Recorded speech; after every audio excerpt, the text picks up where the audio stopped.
皆さんは国際青年会議所 JCI をご存知ですか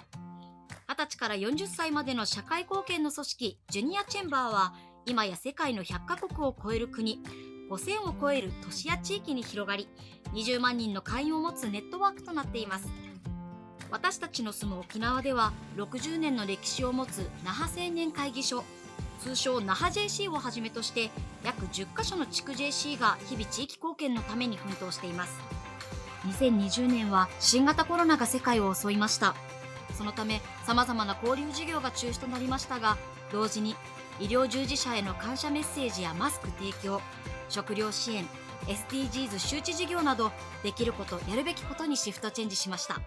正直もうコロナを言い訳にするのは間違ってると思って、起きたことは全て正しいんですよ。それに正しくリアクションを取って反応できたこの JC という組織は素晴らしいなってつくづく思いました。特に委員長の、皆さんに関してはそれが醍醐味です。変化に追われるんじゃなくて、変化を先読みして変化を作るというのが JC である我々の役割ではないかなと思います。香港、台湾と姉妹締結している那覇 JC。 本当にこの2、30年以上この国際交流を続けてきて、やっぱり最善の隣人だなと思います。距離的にも近いですし、心も通じ合ってる。那覇 JC のグローカル人材育成委員会では毎年世界で活躍する国際人を育てる事業を行っています。海外の子どもたちを受け入れたり、沖縄の子どもたちを海外に送り出すサマーキャンプは貴重な国際交流の場となっています。言葉は後からついてくるんですよ。知らなくても人間の人間、特に子供と子供は遊ぶんですよ。ただ2泊3日の時間の中で一日一日過ぎていくことにどんどん打ち解けていって、最後は言葉は分からないかもしれないけど、見よう見まねでボディーランゲージをして一緒に歌ったり踊ったり、そこが本当に見ていて劇的に子どもたちが変わっていくという瞬間なんで、そういうとこが我々がやる意義があるんではないのかなと思います。でその先に将来、いや言葉が通じなかったから言葉を勉強したらもっと分かり合えるんだっていうふうに気づいてもらえたら一番最高ですね。恒例のサマーキャンプに参加する子どもたちの選抜の意味合いも兼ねて、毎年6月頃に沖縄の子どもたちに向けたコンテストを開催しています。2016年度まで長年続いた英語スピーチコンテストでも、たくさんの子どもたちが英語で自分の意見を述べることに挑戦してきました。そして2018年から新しい試みとして小学生ディベートコンテストを開催しています。自分とは違う別の立場の人だったらとか、そういう違う立場の人の考えも考えるようになったし、そういう面では物事をいろんな角度から見れるようになったんじゃないかなって思います。夢中になったっていうのが印象に残ってます。お父さんだったらどう思うとかね、そういう会話も増えてきたかなっていう、その時には思いました。小学生ディベートコンテストが次世代を変える。ではここでディベートについて説明します。ディベートとは、あるテーマに関して対抗する2組が論理的に第三者を説得するために議論することです。普通の議論や話し合いなどと決定的に違う点は、ルールが存在することです。時間制限がある。主張することに理由を示す。人格と内容は切り離して考える。相手の話を受けて立つ。ディベートの目的は相手を言いまかすことではなく、まず相手が置かれている立場をしっかり考えたり、その上で相手の話をしっかり聞かねばなりません。そしてまず試合の前にディベートの論題に関する情報収集を徹底的に行います。次にチーム内で相手側がどう議論展開してくるのかをシミュレーションしながら論を構成していきます。そして試合当日、試合はこのような流れで行われます。肯定派、否定派、それぞれが根拠を示して主張をし、あぶり出された想定に対して反論、再反論の応酬を繰り広げ、最終論弁を終えたら勝敗は第三者である審査員が決定します。この際、どういう点でどちらの側が上回ったのかを審判に公表してもらうことが大事です。では沖縄の子どもたちによる実際のディベートの様子を見てみましょう。給食を廃止して弁当を義務付けると安心安全な食事が食べられます。学校給食は一つの場所でたくさんの食事を調理しています。文部科学省によると平成 9年には1809人、平成22年には1800人の子どもたちが食中毒の被害に遭いました。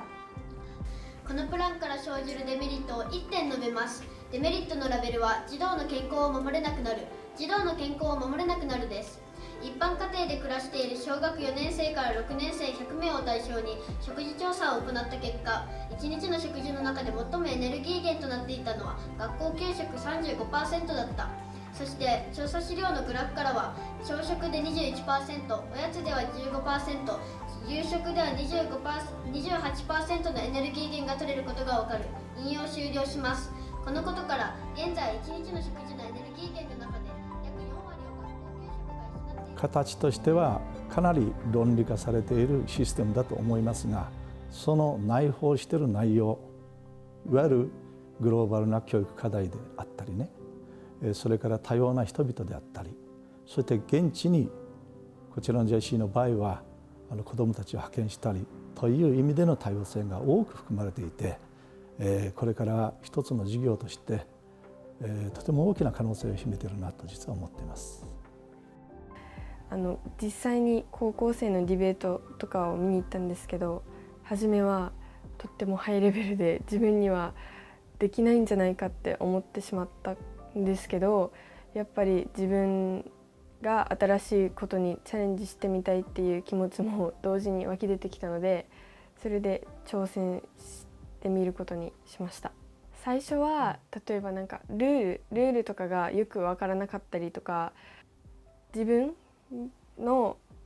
主張を相手にどうやったらうまく伝えられるかとか、そういうところ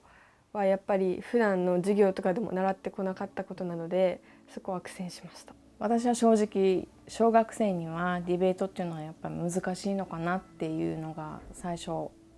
感じたんですけれども、身近なドラえもんっていうディベートの論題があって、でそれを通して子どもたちが一生懸命取り組むっていう姿は初めてこの6年生の時にチームで協力しながら作り上げていくっていう姿を見て、とても頑張ってるなって思ったんですね。沖縄の子どもたちの可能性、まだまだ埋もれている部分たくさんあるなと思う中で、やはりグローバル化している社会に、小さな社会ではなくて本当に地球全体が戦いの場所であり、また連携しなければならない仲間がいる中で、この子どもたちというのは本当に反応がいいなと思いました。ディベートというゲーム的な要素、そしてそれがこれからの人材の質能力を高めるということを本能的に知ってるんだろうなと思います。練習風景見ていると、担当してくださった児童会担当の先生も自ら勉強し、あるいは今のディベートのこの理論に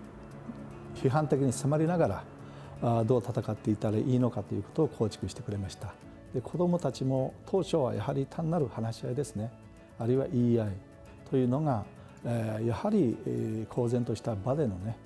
相手の気持ちも考えながら、相手の意見をしっかり聞きながらこちらに主張するという論理構成をしていく、そういうスキル、テクニックが身についていったような感じがします。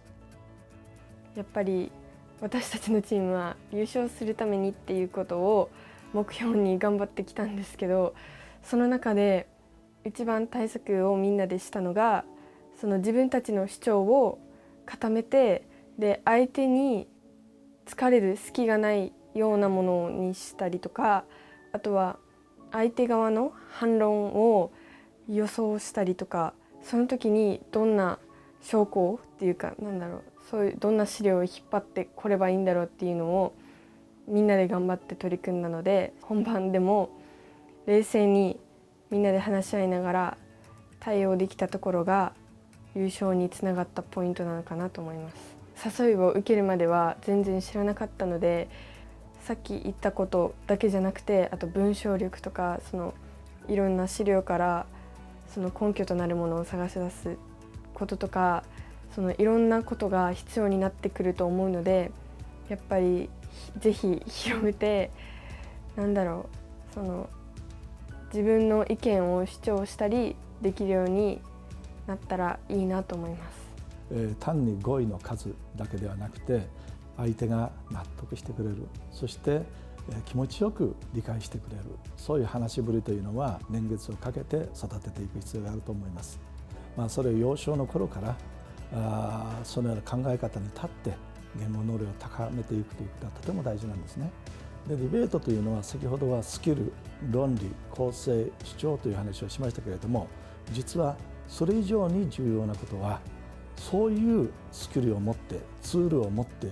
しっかりと自分を伝える自己表現をするというところに結局は戻ってくるんです。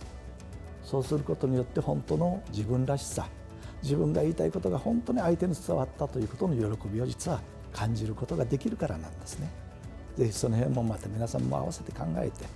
シナリオあるいはプランニングをしてもらいたいなと思います。ディベートっていうのは言葉をまずインプットで自分に入れて、それを理解してアウトプット発信するっていう作業なんですね。まず外国語を話す前に母国語である日本語でそれをやるっていうのは本当に基本の基本で一番ファンダメンタルで大事なファクターなんですよ。ですからディベートをやるっていうのはそこで基礎がちゃんとできれば、もっと他の言語に行った時に同じように、効果が出せるっていうふうに私は思っています。優勝した運天沢さんの余木小学校のチームは、台湾で行われたサマーキャンプに参加して台湾や香港の子どもたちと交流を持ちました。友達がその交流を通してできて、実際に沖縄に帰ってからもメールを送ってくれたりしてやり取りをしています。それで相手の方からもその日本語で手紙を送ってきてくれたりとか、あとは香港の子たちも台湾の子たちもすごい英語力がすごくて、で自分も一応習ってはいたんですけど、それにも全然もう及ばないくらいのすごい英語力だなっていうのを感じました。そうですね、まず住所とかの交換を行く前にもう彼女でちゃんとお母さんこれちょっとパソコンで売ってくれるって名刺みたいに作りたいんだけどって言ってきたので、それを作ってあげて、で仲良くなったお友達と連絡が取れるようにしたいからっていうことで持たせたんですけど、ただ行くんじゃなくてやっぱり目的意識を持っていったからこそちゃんと彼女自身考えてつながったのかなって、それはすごく成長したなとか嬉しいなっていうふうに思います。日本語の勉強も始めたよっていう手紙とかをもらうと彼女もすごい影響されてすごいねってこの行動力自分も真似したいなっていうふうに言ってたので、すごい嬉しかったです。その辺は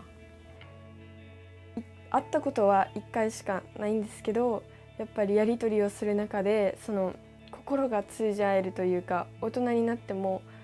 友達でいたいなって思うし、やっぱり相手の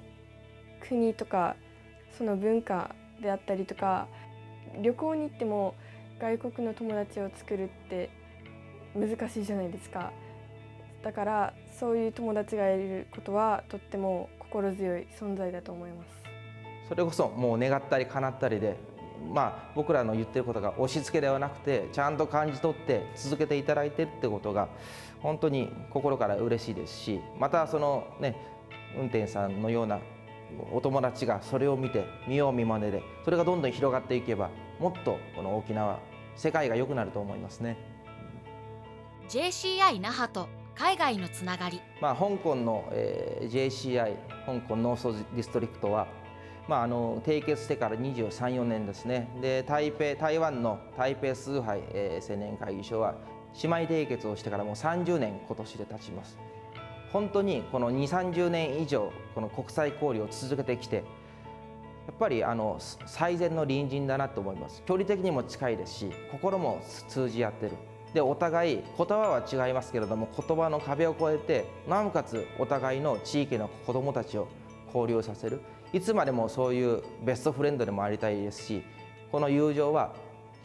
不滅ですっていうことを香港と台湾の JC の仲間に伝えたいですね。This year is the 30th year that we have established a sisterhood. We organize or cooperate to complete some activities every year,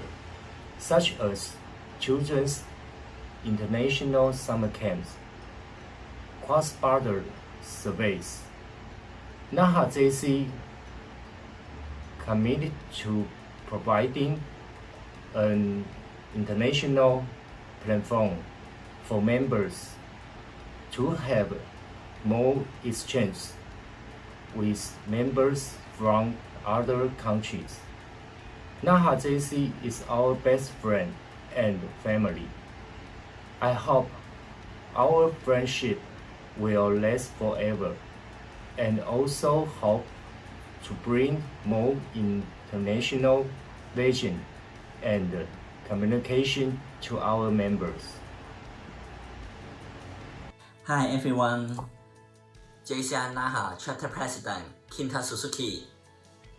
It's my honor to be here to share my feelings of bright future of Okinawa Naha. Time flies. Since 1988, JCI North District and JCI Taipei Cosmopolitan formed the sister chapters relationship. In 1998, JCI Naha joined us to become another sister chapter. It is already over 30 years and 20 years respectively. We have organized a lot of collaboration international projects such as ICCEC, Summer Camp, Lamb Night Peace, Dancery, and Game or Gamble. We are pleased and really appreciate our sister chapters to help each others in local project or international collaboration project. This year, even though we all face the global COVID-19 pandemic, we still keep our relationship closer and communication with each other. Try to understanding each other's needs and see whether we can help. This kind of warm and kindness relationship is only JCI international affair. You can feel it. We are looking forward for our future cooperation and wish we can keep our friendship forever. Thank you very much. そして新たにシンガポールのマンダリン JC が姉妹締結に加わりました。Hello everyone, JCI Naha. Greetings from sunny Singapore. My name is James. I'm a JCI Mandarin 2020 president. I'm so sorry I could not be there today to visit y'all. As much as I would love to, I've been to Okinawa the last 3 years. I love the weather there. I miss the food, and most of all, I miss all of you. So I really wish I could be there. But because I'm there, I'm spending a special video, and really great congratulations to my good friend President Suzuki on a job well done. His IA and summer camp completion and all the IA activities, I think you did an amazing job. I wish I could be there. I wish we can have more collaborations together. I look forward to, because of now we're finally after 2 years of relationship as friendship, now we're actually a sister chapter together, and I look forward to that and spending many more wonderful years ahead of collaboration and good projects together. So wishing Naha, JCI Naha a great 2020 and look forward to the futures many years ahead as a sister chapter. Thank you guys, bye bye. アジアから見たら一番近い日本が沖縄なんですよ。だから沖縄独自のものを求めてくる観光客の方もいれば、日本を知る最初のきっかけが距離的に近いから沖縄に来ると。これは日本のどの県にもこんなメリットはないんですね。だから沖縄はこれだけ国際交流をする恵まれている場所にある。なのでインバウンドのお客さんはコロナが収束すれば必ず戻ってきます。沖縄県は観光立県です。で観光が基幹産業になっています。ですので、日数はかかるかもしれませんけれども、必ずトンネルの出口はあるんで、そこはあまり悲観をせずに、今は充電期間、準備期間だと思って準備をする時期だと思ってますね。那覇 JC は姉妹締結都市の台北崇拝 JC の協力を仰ぎ、台湾のデジタル担当大臣オードリー・タン氏と JCI 沖縄地区協議会淵部俊則会長との対談を実現に導きました。But people younger than me, they are digital natives, and they should lead the direction and be competent in leading the society. And we, the older generation, need to support them, not to control them. That is why we say competence rather than literacy, because the younger generation need to lead the direction for the society. 日本だけっていうその限られたエリアだけではなくて、やっぱり世界の人と話せるようになったら、その自分の可能性が広がるというか、外国の文化とかであったり、日本のこととか沖縄の文化についても発信できるので、喋れるのと喋れないのでは大きな違いがあるんじゃないかなと思います。小学生ディベートコンテストは2回目も開催され、沖縄の多くの子どもたちが那覇 JC のこの活動を通してたくさんの学びを得ました。さらに優勝した識名小学校は那覇市教育委員会から全校青少年として表彰されました。言葉は単に発するためにあるのではなくて、相手と理解し合いながらより良い社会をどうしたら構築できるかというとても重要な実は文化だと私は思ってますのでね、ぜひ子どもたちにも言語を媒介しながらも他の文化とも接しられるような、そういう授業にぜひ持っていってもらいたいなと思います。将来の夢はまだ決まってないんですけど、実はだけどやっぱり私は英語とかそういう語学にとっても興味があるので、そんな仕事に語学を活かせるような仕事についてその世界で活躍できるような人になりたいと思ってます。 VTR を見て、私もこの大会に出たい、 JC マンに JC ガールになりたいっていう未来の子どもたちにぜひエールをお願いします。世界は広いんですね。沖縄も広いですけれども、日本って国もある。世界には200を超える国があります。でやっぱり沖縄のうちなんちゅうでもある、で日本人でもある、でアジア人でもある、で最後は地球人であってほしいと。そのぐらいスケールが大きくなればいろんな人たちのことが分かって、で自分も成長できるし、大人になったら沖縄だけじゃなくていろんなとこで生活ができて、そうすれば世界が平和に発展するっていうことを伝えたいですね。だからチャレンジして何でも頑張ってほしいと思います。新型コロナが猛威を振るう今、世界はより一層の連携と友情が必要とされているのかもしれません。那覇 JC の活動は沖縄の子どもたちの視野を広げ、世界を舞台に輝く子どもたちの未来を応援します。